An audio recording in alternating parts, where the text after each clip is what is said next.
আদালতের বিচার কাজ চলছে বারান্দায়, গাদাগাদি করে সেখানে বসছেন আইনজীবী ও বিচার প্রার্থীরা। নাটোরের জেলা ও দায়রা জজ আদালতের দোতলা ভবনে 12টি কক্ষ, অথচ আদালত রয়েছে 24টি। কার্যক্রম চালিয়ে নিতে ভবনের বারান্দায় 3টি ও জেলা প্রশাসক কার্যালয় ভবনে 2টি এজলাস স্থাপন করা হয়েছে। এ কারণে এক এজলাসে এক বিচারকের কাজ শেষে আরেকজনের কাজ করতে হচ্ছে। এতে ব্যাহত হচ্ছে বিচার কাজ, বাড়ছে মামলা জট। দিনের পর দিন আদালতে ঘুরে ভোগান্তিতে বিচার প্রার্থীরা।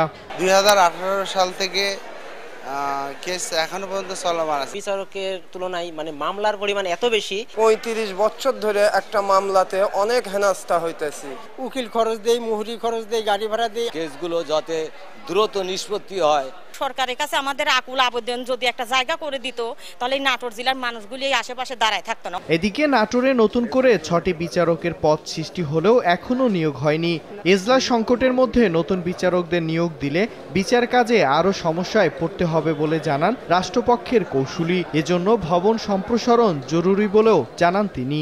বিচার বিঘ্নিত হচ্ছে, এখানে অতি সত্বর 3তলা ভবন এক্সটেনশনের জন্য যে আবেদনটা করেছেন বিজ্ঞ জেলা দায়রা জজ মহোদয়, খুব দ্রুত এই এক্সটেনশন বিল্ডিংটা হওয়া উচিত। নাটোরে ফৌজদারি, দেওয়ানি ও ম্যাজিস্ট্রেট আদালতে 7 জন করে বিচারক আছেন। আর বর্তমানে ফৌজদারি ও দেওয়ানি আদালতে মোট 35,000 মামলা বিচারাধীন রয়েছে। সময় সংবাদ, নাটোর।